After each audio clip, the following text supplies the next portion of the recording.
प्रभु यीशु मसीह केवल चमत्कार करने नहीं आए थे, वे सत्य, प्रेम और उद्धार की घोषणा करने आए थे।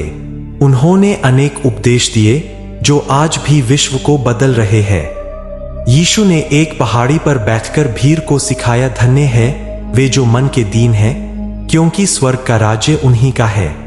धन्य है वे जो दुखित है, क्योंकि वे शांति पाएंगे। धन्य है वे जो धार्मिकता के कारण सताए जाते हैं। उन्होंने कहा, अपने शत्रुओं से प्रेम करो और जो तुम्हें सताते हैं उनके लिए प्रार्थना करो। जहां तुम्हारा खजाना है वहीं तुम्हारा मन भी रहेगा। परमेश्वर और धन दोनों की सेवा एक साथ नहीं कर सकते। उन्होंने अपने अनुयायियों से कहा, मैं जगत की ज्योति हूं। जो मेरे पीछे चलता है वह अंधकार में न चलेगा। मैं मार्ग, सत्य और जीवन हूं, मेरे बिना कोई पिता के पास नहीं आता। यीशु जानता था कि उसका समय निकट है। फसह के पर्व पर उसने अपने 12 शिष्यों के साथ अंतिम भोज किया। यह मेरी देह है जो तुम्हारे लिए दी जाती है। यह प्याला मेरी उस नई वाचा का है जो मेरे लहू में बहाया जाएगा पापों की क्षमा के लिए। फिर वह उठा और अपने शिष्यों के पांव धोए। इस विनम्र कार्य से उसने दिखाया कि महानता सेवा में है।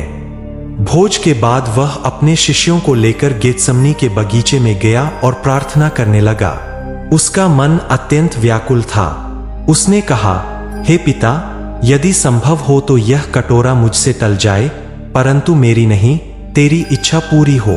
उसकी पीड़ा इतनी तीव्र थी कि उसका पसीना लहू की बूंदों के समान गिर रहा था। उसके शिष्य यहूदा ने सैनिकों को लेकर आकर उसे एक चुंबन से पहचाना दिया। वे उसे पकड़कर महायाजकों, हेरोद और फिर पिलातुस के पास ले गए। वहां लोगों ने चिल्लाया, इसे क्रूस पर चढ़ा दो। पिलातुस ने कोई दोष न पाया, लेकिन भीड़ के दबाव में आकर उसे मौत की सजा सुना दी।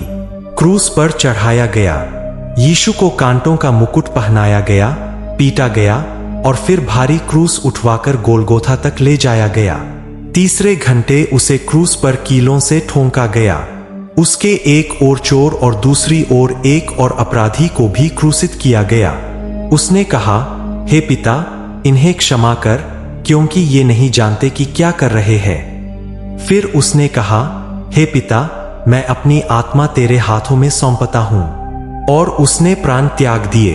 उस समय मंदिर की पर्दा ऊपर से नीचे तक फट गई।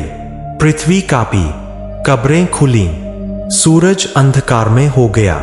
सबसे बड़ा बलिदान पूर्ण हुआ, मनुष्य जाति के पापों के लिए प्रेमपूर्वक मृत्यु।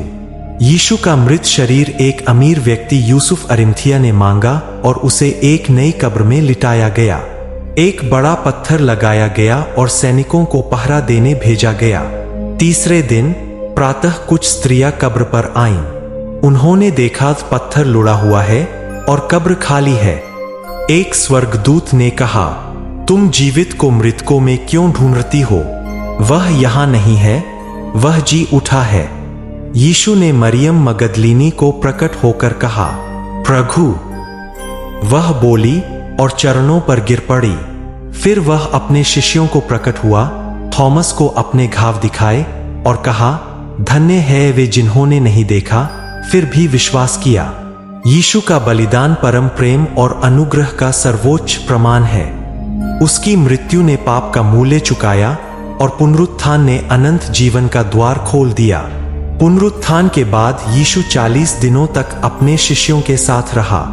उसने उन्हें स्वर्गराज्य की बातें सिखाईं और वचन दिया, तुम यरूशलेम में ठहरो जब तक तुम्हें ऊपर से सामर्थ्य प्राप्त न हो। फिर वह उन्हें जैतून पर्वत पर ले गया। उसने उन्हें अंतिम बार आशीर्वाद दिया और कहा, जाओ, सारी जातियों में जाकर सुसमाचार प्रचार करो और उन्हें पिता, पुत्र और पवित्र आत्मा के नाम से बपतिस्मा दो। तब वे देखते देखते वह बादल में ऊपर उठा लिया गया और उनकी दृष्टि से ओझल हो गया। 2 स्वर्गदूत प्रकट हुए और बोले, हे गलीली लोगों, क्यों खड़े होकर आकाश की ओर देख रहे हो? यह यीशु जैसे स्वर्ग में गया है वैसे ही फिर आएगा। स्वर्गारोहण केवल यीशु की महिमा नहीं दर्शाता, बल्कि हमारे लिए आशा का द्वार खोलता है कि हम भी एक दिन उसके साथ स्वर्ग में होंगे। पवित्र आत्मा का आगमन, सामर्थ्य का समय। पिंतेकुस्त का दिन आया, एक महान घटना। शिष्य एक कमरे में प्रार्थना कर रहे थे। अचानक आकाश से तेज आंधी की आवाज आई, अग्नि की सी जिह्वाएं प्रकट हुईं। वे सब पवित्र आत्मा से भर गए। वे अलग अलग भाषाओं में बोलने लगे, जैसा आत्मा ने उन्हें प्रेरणा दी।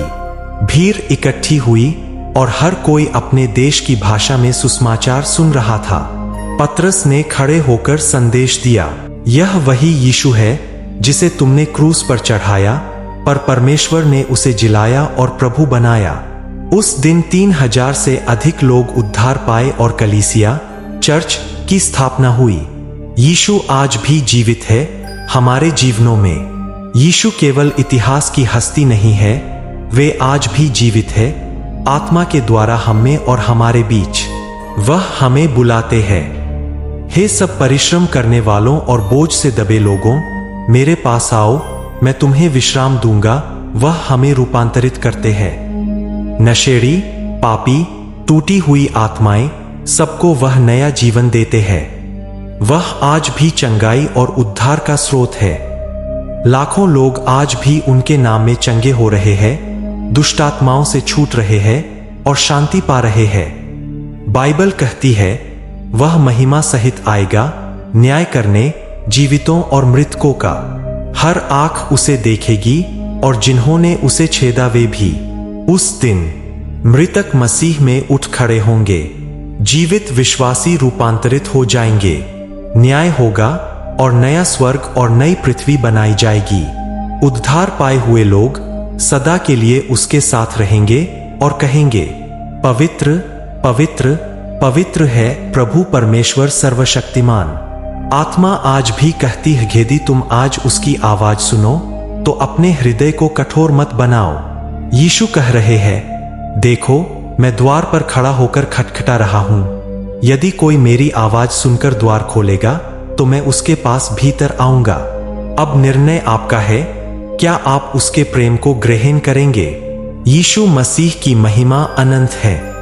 उन्होंने जन्म लिया एक गौशाला में, जिया प्रेम और सत्य में, मर गए पापों के लिए, जी उठे मृत्यु पर जय पाकर, और फिर आएंगे महिमा में न्याय और उद्धार लेकर। यीशु मसीह ही राजा है, वही उद्धार है, वही जीवन है। महिमा हो यीशु मसीह को युगानुयुग तक।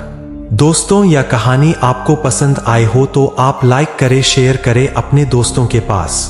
प्रभु यीशु मसीह के चरणों में अपना मन लगे। चैनल को सब्सक्राइब करें। आगे चलकर इससे अच्छी कहानी यीशु मसीह की महिमा के बारे में आपको हम बताएंगे। तब तक के लिए आमीन। जय मसीह की।